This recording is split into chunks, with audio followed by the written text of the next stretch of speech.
శ్రీమాత్రే నమః. శ్రీ గురుభ్యో నమః. ఈరోజు ఈ వీడియో చాలా ఇన్ఫర్మేటివ్గా ఉండబోతుంది. అందరికీ కూడా బాగా ఉపయోగపడేటువంటి వీడియో. సాధారణంగా ఏంటంటే మనందరికీ తెలిసి మనం ఏదైనా పని ప్రారంభించాలి అంటే చవితి రోజున వెళ్ళకూడదు, షష్ఠి రోజున వెళ్ళకూడదు, నవమి అష్టమి వెళ్ళకూడదు, అలాగే చతుర్దశి త్రయోదశి నాడు వెళ్ళకూడదు అని కొన్ని నియమాలు ఉంటాయి. అలా ప్రతి ఒక్క నక్షత్రానికి కూడా ఒక వారం ఉంటుంది. దాన్ని ఘాతవారము అంటారు. ఆ వారం నాడు ఆ పనులు చేయకూడదు. కాబట్టి ఏ నక్షత్రం వారికి ఏ ఘాతవారము, ఏ అదృష్ట నక్షత్రము, ప్రతి నక్షత్రానికి కూడా ఒక గాయత్రి ఉంటుంది.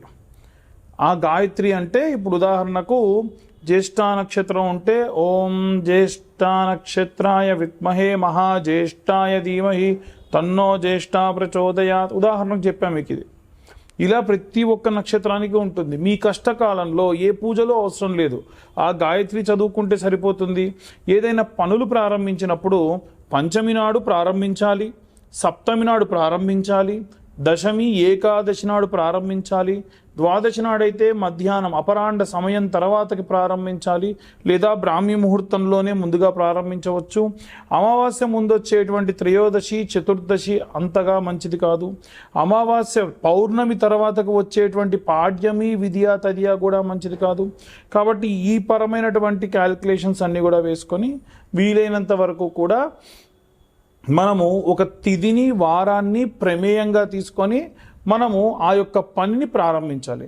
కాబట్టి ఇప్పుడు మనకి ఏ నక్షత్రానికి ఆ నక్షత్రం అదృష్ట సంఖ్య ఏమిటి, వాళ్ళు ఏ మంత్రం చదువుకోవాలి, అలాగే వారికి సంబంధించినటువంటి ఈ యొక్క ఘాతవారం ఏమిటి, ఆ ఘాతవారం నాడు ఏం పనులు చేయాలి, ఏ పనులు చేయకూడదు అనేటువంటి విషయాన్ని ఇప్పుడు మనం తెలుసుకుందాం. తదుపరి కర్కాటక రాశి. కర్కాటక రాశి వారికి సంబంధించి వీరికి ఉన్నటువంటి ఘాతవారం ఏమిటి, ఈ ఘాతవారం నాడు ఏం పనులు చేసుకోవచ్చు, ఏ పనులు చేసుకోకూడదు, అలాగే వీరి యొక్క అదృష్ట సంఖ్య ఏమిటి, అలాగే వీరి ఘాత నక్షత్రం, ఆ నక్షత్రం వాళ్ళతో ఏం పనులు చేయొచ్చు ఏం పనులు చేయొద్దు అనే విషయాన్ని ఇప్పుడు మనం తెలుసుకుందాం. ఈ యొక్క కర్కాటక రాశి వారికి సంబంధించి బుధవారం వీరి ఘాతవారం. బుధవారం నాడు వీరు రెగ్యులర్గా చేయించేటువంటి కటింగ్స్ చేయించకూడదు, గడ్డం తీయించకూడదు, భూమి తవ్వడము శంకుస్థాపనలు చేయడం ఇలా చేస్తే మీకు కలిసి రాదు. భూమి తవ్వడం శంకుస్థాపనలు చేయకూడదు. అలాగే వీటితో పాటుగా మీకు వీలైతే గృహప్రవేశాలు కూడా చేయకూడదు, అలాగే దూర ప్రాంతాలు ప్రయాణం చేయకూడదు, నూతనంగా ప్రారంభించే ఏ పని కూడా శ్రేయస్సుగా ఉండదు. అలాగే వివాహం చేసుకోవడం కానీ, మొట్టమొదటిసారి జుట్టు తీయించడం కానీ, జోలు గుట్టించడం కానీ ఇవన్నీ కూడా ఈ యొక్క జాతకర్మల కిందకి వస్తుంది. అవి మాత్రం చేయవచ్చు. అంటే ఈ యొక్క పిల్లవాడికి లేదా అమ్మాయికి రెగ్యులర్గా చేసేటువంటి కార్యక్రమాలు ఏవైతే ఉంటాయో, పెద్ద మనిషి అయినప్పుడు కానీ, శ్రీమంతం కానీ, వీటికి ఏ తప్పు లేదు.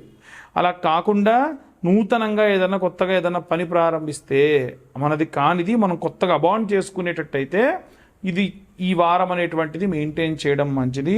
అలాగే ఈ యొక్క కర్కాటక రాశి వారికి అనురాధ నక్షత్ర జాతకులతో మీరు గనక కలిసి ఏదైనా పని చేస్తే అంత శ్రేయస్సుగా ఉండదు. అలాగే షష్ఠి తిథి కూడా వీరికి అంత శ్రేష్టం కాదు. అలాగే వీరికి వచ్చేటువంటి నక్షత్రములు ఏమేమిటి అని అంటే పునర్వసు పుష్యమి ఆశ్లేష నక్షత్రములు. వాస్తవంగా ఏమిటంటే పునర్వసు పుష్యమి ఆశ్లేష నక్షత్ర జాతకులు వీరు ఎలాంటి మంత్రం చదవాలి, ఎలాంటి ఆ యొక్క మంత్రం చదవడం వలన ఎన్నిసార్లు చదివితే ఎటువంటి ప్రయోగం ఉంటుంది, ఎటువంటి ప్రయోజనం ఉంటుంది అనే విషయాన్ని ఇప్పుడు మనం తెలుసుకుందాం. పునర్వసు నక్షత్రానికి అదృష్టవారం గురువారం. వీరి యొక్క అదృష్ట సంఖ్య 1, 2, 3 ఈ యొక్క 1, 2, 3 సంఖ్య వీరికి అదృష్ట సంఖ్య. వీరు చదవలసిన మంత్రం ఏమిటంటే ఓం ప్రజావరుద్ధై చ విద్మహే అదితి పుత్రాయ ధీమహి తన్నో పునర్వసు ప్రచోదయాత్ అన్న మంత్రం వీరికి చాలా మంచి శ్రేష్టమైనటువంటి సత్ఫలితాన్ని ఇస్తుంది. కష్టకాలంలో 108 సార్లు చదివితే మంచిది. పుష్యమి నక్షత్ర జాతకులకి అదృష్ట వారం వచ్చేసి శనివారము. వీరి యొక్క అదృష్ట సంఖ్య వచ్చేసి 5, 6, 8. వీరి యొక్క చదవలసినటువంటి మంత్రం ఏమిటి అనంటే ఓం బ్రహ్మవర్చసాయ విద్మహే మహాధీశాయ ధీమహి తన్నో పుష్యమి ప్రచోదయాత్ అన్న మంత్రం వీరికి విశేష సత్ఫలితాన్ని ఇస్తుంది. అలాగే ఆశ్లేష నక్షత్ర జాతకులకి అదృష్ట వారం వచ్చేసి బుధవారము. వీరి అదృష్ట సంఖ్య వచ్చేసి 1 మరియు 5.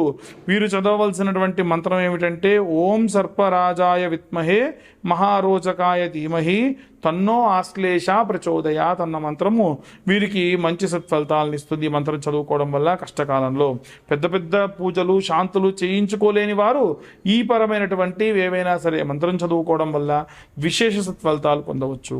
అలాగే వీరందరూ కూడా ఎవరైతే జాతకం కోసం ఎదురు చూస్తూ ఉన్నారో మీ పేరు, డేట్ ఆఫ్ బర్త్, టైం ఉంటేనే జాతకం కోసం ఫోన్ చేయండి. కేవలం మీ పేరుతో జాతకం నేనే కాదు ఎవరు చెబుతానన్నా డబ్బులు తీసుకుంటానన్నా నమ్మొద్దు.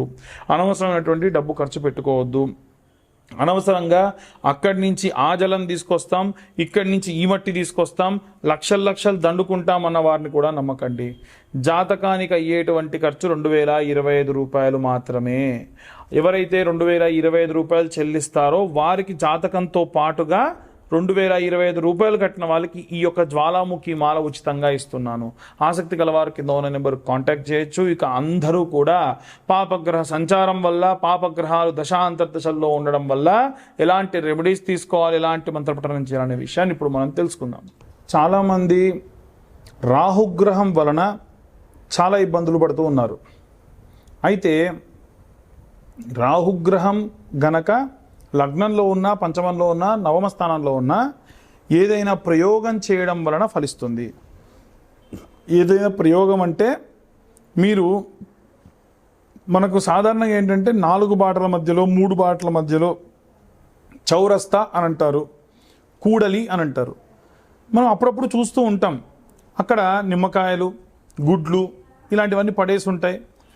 మనం దూరంగా చూడలేము. దగ్గర దాకా వచ్చిన తర్వాత మన బండి దాన్ని దాటుకుని వెళ్ళిపోతుంది. దాన్ని మించి దాటడం వలన ఎవరికైనా లగ్నంలో కానీ, పంచమంలో, నవమంలో రాహు ఉన్నా, వారికి రాహుదశ నడుస్తున్నా, ఒకవేళ ఆడపిల్లలైతే వాళ్ళు కనుక డేట్లో ఉన్నా, ఏదైనా సరే వాళ్ళు విడిచిపెట్టినటువంటి ఆ గాలి వీరికి సోకుతుంది. ఏదైనా దుష్టత్వం వీరికి ఆపాదించబడుతుంది. నిద్ర పట్టదు, ఉలిక్కిపడి లేవడం, సూసైడ్ చేసుకోవాలన్న టెండెన్సీలు రావడం, ఇలాంటివన్నీ విపరీతంగా జరుగుతూ ఉంటాయి. ఎవరికైతే ఇలాంటి భావనలు ఉన్నాయి, నాకు నిద్ర పట్టట్లేదు, సూసైడ్ లాంటివి ఆ థాట్స్ వస్తున్నాయి, ప్రతిదానికి భయం వేస్తుంది, ఇలాంటివన్నీ ఈ పాపగ్రహ సంచారం వలన వీరి జాతకంలో వచ్చేటువంటి ఇబ్బందులు. మరి ఏం చేయాలంటే ఎవరైతే ఈ బాధతో ఉన్నారో వాళ్ళు నిద్రపోతున్నప్పుడు ఒక కోడిగుడ్డు వాళ్ళ తల్లిగారు కళ్ళకు కాటుక పెట్టుకొని ఒక కోడిగుడ్డు తీసుకొని, ఒకవేళ తల్లి లేకుంటే భార్య అయినా భర్త కోసం చేయొచ్చు. ఒకవేళ తల్లి కోసం పిల్లలు చేయాలి అని అంటే కనుక ఆడపిల్లలు వివాహం కాకుంటే చేయొచ్చు.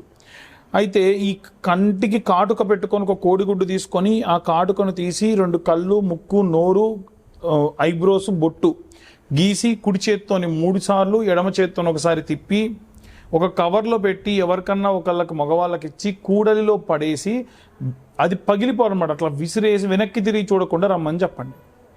ఇలా చేయడం వల్ల కూడలంటే చౌరస్తా 3 బాటలు 4 బాటల మధ్యలో వేసి రండి. ఎందుకు 3 బాటల మధ్యలో వేస్తారంటే 4 విభాగాలుగా వెళ్ళేటువంటి చోట 4 రకాల మనుషులు, 4 రకాల అంటు ముట్టు మైల ఏదో ఒకటి 4 బాటల మధ్యలో నుంచి ఎవరో ఒకరు వెళ్ళుంటారు. దాని యొక్క వక్రత్వము ఆ యొక్క ప్రదేశానికి వస్తుంది కాబట్టి అది చేయడం వల్ల అది ఫలిస్తుంది అని అంటారు. కాబట్టి మీరు అలా వేసేస్తే పోతుంది. దీని తర్వాతకి ఏదైనా ఒక అమావాస్య నాడు కానీ, లేకుంటే ఒక మంగళవారం నాడు కానీ, ఎవరికైతే తల్లి తండ్రి లేని ఒక ఏజ్డ్ వాళ్ళు ఉంటారు కదా, మీ ఇంట్లో మీ తాతనో, బాబాయిలో, పెదనాన్నలో, వాళ్ళతో గుమ్మడికాయ కోయించి లోపలున్న దొబ్బంతా తీసి దాని లోపల నువ్వుల నూనె, ఆముదము కలిపి ఒక ఆకులో ఉప్పు వేసి ఇంటి ఆవల అంటే కాంపౌండ్ లోపల మీ యొక్క ఇంటి బయట ఆ ఉప్పు పోసిన దాంట్లో గుమ్మడికాయని పెట్టి పెద్ద అఖండ ఒత్తి వేసి వెలిగించి దీపం పెట్టాలి. ఇలా చేయడం వలన ఈ యొక్క జాతక సంభావిత దోషములు కూడా పోతాయి. చాలామంది ఇలాంటివి సాధారణంగా మన ఇంట్లోనే చేసుకోవచ్చు. వాళ్ళ దగ్గరికి వీళ్ళ దగ్గరికి వెళ్ళి లక్షలు లక్షలు ఖర్చు పెట్టుకోవాల్సినటువంటి అవసరం లేదు. ఎవరికైతే మీ పేరు, date of birth, time, place ఉంటుందో వాళ్ళు మాత్రం జాతకం చెప్పించుకోండి. Date of birth, time, place ఉన్నటువంటి వాళ్ళు కింద ఉన్న నెంబర్ కాంటాక్ట్ చేయండి. 2025 రూపాయలు జాతకానికి తీసుకోవడం జరుగుతుంది. 60-70 పేజీల్లో జాతకం మీకు ప్రొడ్యూస్ చేయడం జరుగుతుంది. ఎవరైతే 2025 రూపాయలు చెల్లిస్తారో వారికి ఈ యొక్క జ్వాలాముఖి మాల ఉచితంగా ఇవ్వడం జరుగుతుంది. 2025 రూపాయలు చెల్లించిన వారికి మాత్రమే, అంటే జాతకం కోసము. ఇక అందరూ కూడా బాగుండాలి, అందరూ నేనుండాలని నా ఉద్దేశం. ఎప్పుడు కూడా మా ఈ వీడియో కనుక ఇన్ఫర్మేటివ్గా ఉంటే ఇంకా నలుగురికి షేర్ చేయండి. ఇబ్బందుల్లో ఉన్న వారికి ఇప్పటి వరకు మా ఛానల్ని లైక్ చేయకుంటే లైక్ చేయండి, అలాగే షేర్ చేయండి, సబ్స్క్రైబ్ చేయండి.